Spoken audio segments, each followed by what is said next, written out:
नमस्कार प्रिय दर्शकों। राहु राहु एक ऐसा ग्रह है जो कि बहुत ही भ्रामक है, बहुत ही माया जाल फैलाने वाला है। और लोग भी आप देखो, बहुत लोग ऐसे होते हैं जो कहते हैं कि मेरे शरीर में पता नहीं ऐसा क्या हो गया है, मैं डॉक्टरों से रिपोर्ट भी निकलवाता हूँ तो पता नहीं चलता कौन सा रोग है। तो जो नहीं पता चलता है तो समझिए राहु रोग है। किसी की जन्म कुंडली में राहु ग्रह खराब अवस्था में बैठा है, खराब भाव में बैठा है, तब उसके जीवन में ये स्थिति आई है। या बहुत सारे आप देखोगे लोग अंधेरे में डर जाते हैं, या बहुत सारे ऐसे रोग हैं। वीडियो को प्रारंभ करते हैं, आपको बतलाते हैं। दर्शकों, पहले आप यह जानिए कि राहु कुंडली में कहाँ पर बैठने से आपको खराब रिजल्ट देगा। सबसे पहला, कुंडली का पहला भाव। राहु कुंडली के पहले भाव में बैठ जाए, आपको खराब रिजल्ट देगा। राहु कुंडली के दूसरे भाव में बैठ जाए, आपको खराब रिजल्ट देगा। राहु कुंडली के चौथे भाव में बैठ जाए, आपको खराब रिजल्ट देगा।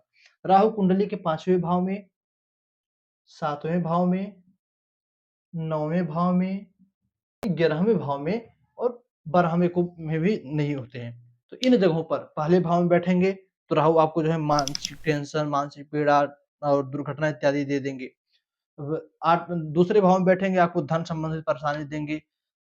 चौथे भाव में बैठेंगे, आपको घर परिवार से संबंधित परेशानी देंगे, फोर व्हीलर टू व्हीलर से दिक्कतें देंगे। पांचवें भाव में बैठने पर आपकी पढ़ाई में अवरोध लाएंगे, विवाह बाद आपके संतानोत्पत्ति में अवरोध लाएंगे। सातवें भाव में बैठने से आपके विवाह में अवरोध लाएंगे, आप कोई अपना रोजगार नौकरी इत्यादि करते हो उसमें दिक्कतें लाएंगे। नौवें भाव में बैठने से यह आपको जो है पिता के सुख से वंचित कर देते हैं, आपकी भाग्य वृद्धि में रोक लगा देते हैं ये राहु। 11वें भाव में बैठने से आप जो आमदनी करते हो, जो लोगों से मिलते-जुलते जो आपका व्यवहार है, वो उग्र हो जाता है। सो छोटी-छोटी बातों पर चिड़चिड़ापन, आपका काम बनते-बनते बिगड़ जाना, ये सब राहु कराते हैं। तो दर्शकों, पहले भाव में, दूसरे भाव में, चौथे, 5वें, 7वें, 9वें और 11वें भाव में राहु खराब रिजल्ट देते हैं। अब राहु अच्छा रिजल्ट कहाँ पर देते हैं? तो कुंडली के तीसरे भाव में। क्यों अच्छा देते हैं? क्योंकि यह भाव जो है पराक्रम का है, मेहनत का है, संघर्ष का है, हार्ड वर्किंग का है। इस भाव में राहु तीसरे भाव में किसी के बैठ जाए तो आप देखो जातक बहुत हार्ड वर्क करता है। राहु कुंडली के छठे भाव में बैठ जाए तो ये शत्रु हंता योग बनाते हैं, शनि भी बनाते हैं, राहु भी बनाते हैं। तो ये जो है जातक के शत्रुओं का समन करते हैं। मान लीजिए कोई व्यक्ति आपसे दुश्मनी करता है, तो आप उससे बदला नहीं लोगे तो ये पूरा संसार, पूरा यूनिवर्स, ये प्रकृति उससे बदला लेगी।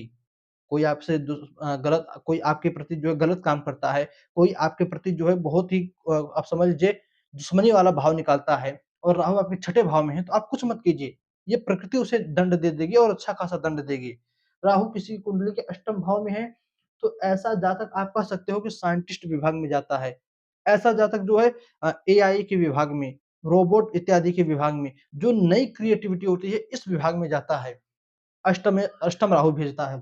कुंडली के दसम भाव में राहु हो तो ऐसा जातक अपने काम के प्रति बड़ा ही वफादार होता है। ऐसा जातक आप इससे चाहे जो भी काम करा लो, बहुत ही आप कह सकते हो कि जुगाड़ी प्रवृत्ति का होता है। दूसरे का काम, ये अपना काम दूसरों से निकलवाने में महारथी होता है, कुंडली के दसम भाव में राहु हो। जिस भी जातक की कुंडली के 12वें भाव में राहु हो, ऐसा जातक भी यदि गलत कामों को, कुंडली के 12वें भाव में राहु हो, तो ऐसा जातक यदि गलत कामों को करे, बहुत आगे बढ़ता है, किंतु यही राहु नीचे भी गिरा देते हैं। अब आप एक बात और ध्यान रखिएगा, मैं मान लीजिए इन जगहों पर टिक लगा देता हूँ, जैसे कुंडली का तीसरा भाव, छठा भाव, आठवां भाव डबल टिक, 10वां भाव और 12वां भाव डबल टिक। तो इन जगहों पर जहाँ पर डबल टिक है, यहाँ पर राहु जो है अच्छे परिणाम देते हैं। तीसरे में अच्छे देंगे, छठे में अच्छा देंगे, 8वें में अच्छा देंगे, 10वें में अच्छा देंगे और 12वें में अच्छा देंगे। इन जगहों पर राहु अच्छा प्रभाव देते हैं, किंतु आपकी कुंडली में, आपके बच्चों की कुंडली में राहु पहले भाव में, दूसरे भाव में, चौथे भाव में, 5वें में, 7वें में, 9वें में, 11वें में हो तो एक खराब रिजल्ट देंगे। अब मान लीजिए किसी की कुंडली ही ना हो, तब उसके लिए क्या? अब मान लीजिए किसी जातक की जन्म कुंडली में राहु खराब हो और कुंडली नहीं हो उसके पास, तो आप देखो उसको पेट संबंधित दिक्कतें चालू हो जाएँगी। कोई ना कोई रोग पेट में बनता रहेगा, पैर से कोई ना कोई दिक्कत चालू हो जाएगी। ऐसे जातक के साथ दुर्घटना, एक्सीडेंट इत्यादि अचानक हो जाएगा। ऐसा जातक जो है बहुत ही पॉपुलर था, किंतु ऐसा कोई काम कर दिया, पूरा इसकी छवि बेकार हो गई, बहुत इसकी बेइज्जती समाज में हो गई। आप वर्तमान समय में किसी को भी ले सकते हो, बहुत ही पॉपुलर थे, एक शब्द ऐसा बोला, पूरी इज्जत धूमिल हो गई। या ऐसे जातक को जिसकी कुंडली में राहु बेकार होते हैं, खराब होते हैं, ऐसे जातक को अंधेरे से डर लगता है। ऐसा जातक अंधेरे में जाने से डरता है। ऐसा जातक जो नेगेटिव बातें बहुत सोचता है, मेरे से ये नहीं होगा या कैसे भी करके मैं इसको वो कर दूँ। नेगेटिव बातें बहुत बोलता भी है, गाली-गलौच करता है, नेगेटिव बातें सोचता भी है। जातक जिसकी कुंडली में राहु खराब हो, ऐसा जातक जो है रात में उसको नींद अच्छे से नहीं आती। 3 बार, 4 बार, 5 बार रात में ये इसकी नींद टूट जाएगी या ये रात में सही से सो नहीं पाएगा, नींद ही नहीं लगेगी। दर्शकों, अचानक नींद में कोई जातक चौंक कर उठ जाए, तो ये भी खराब राहु के लक्षण होते हैं। किसी को बहुत ही गुस्सा आवे, ऐसे जातक के साथ भ्रम की स्थिति बन जाए, अपनी परछाई देखकर डर जाए, रस्सी लटका हो उसे साँप समझ ले, हमेशा गलत शंकाएँ जिसके मन में उत्पन्न होती रहे, उसकी कुंडली में राहु खराब होते हैं। और किसी की कुंडली में राहु खराब हो जाए, तो ऐसे राहु उस जातक को बहुत सारी बीमारियाँ देते हैं। ये बीमारी तो मैंने आपको बताई ही बताई, साथ-साथ उसको पेट संबंधित बीमारियाँ देंगे, अल्सर जैसे रोग दे देते हैं, फोड़े-फुंसी का रोग देते हैं, इतना खतरनाक फोड़ा कि ऑपरेशन कराने की स्थिति आ जाए। खराब राहु जातक के हर एक रास्तों में समस्याओं वह चाहे नौकरी करे, चाहे पढ़ाई करे, हर एक कदम पे जीवन के हर एक कदम पे कोई न कोई रुकावट डालते रहते हैं।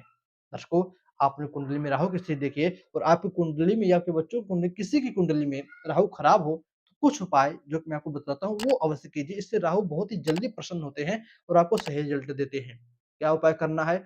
सबसे पहले आप राहु के लिए राहु आपके खराब है तो पक्षियों को आप कोई बाजरा वैसे मिल जाए, बाजरा एक अनाज होता है एक प्रकार का, तो आप पक्षियों में यदि कबूतरों को आप बाजरे का दाना डालो, कबूतर ना मिले तो कोई भी पक्षी हो और बाजरा ना मिले तो कोई भी अनाज हो, पक्षियों को अनाज डालो आप। वैसे खासकर यदि कबूतर को बाजरे का अनाज डालो तो बहुत ही अच्छा है। तो पक्षियों को अनाज डालो, राहु प्रसन्न होंगे आपके। मछलियों को आप चारा डालो, राहु प्रसन्न होंगे आपके। आप मंदिर में सप्तधान्य एक 7 प्रकार का अनाज होता है, स्क्रीन पर आपको दिख जाएगा। 7 प्रकार का अनाज मंदिर में दान करो या जहाँ पर भंडारा हो रहा हो, वहाँ पर दान करो, राहु आपके ठीक होंगे। आप मंदिर में पताका जिसे हम झंडा कहते हैं, फ्लैग कहते हैं, वो दान करो। 2 की मात्र संख्या में, 3 की, 5 की, 10 की, 15 की संख्या में अनेक-अनेक मंदिर अलग-अलग मंदिरों में दान करो, राहु आपके सही होंगे। आप जो है गरीबों के साथ जो दीन हो, रोडों के किनारे रहते हो, असहाय हो, जो भीख माँग कर खाना खाते हो, जो झुग्गी-झोपड़ी डालकर रोडों के किनारे रहें, किसी नदी के किनारे रहें, रेलवे के किनारे रहें, ऐसे लोगों का सम्मान करो। उन्हें जब भी दिख जाए, आपके पास जो कुछ भी हो, 1-2 रुपए को कुछ खाने की चीज़ें हो या कुछ भी हो, आप उन्हें दे दो। नहीं दे सकते, सिर्फ़ सम्मान करो, अच्छे से बात करो, तब भी आपके राहु सही होंगे।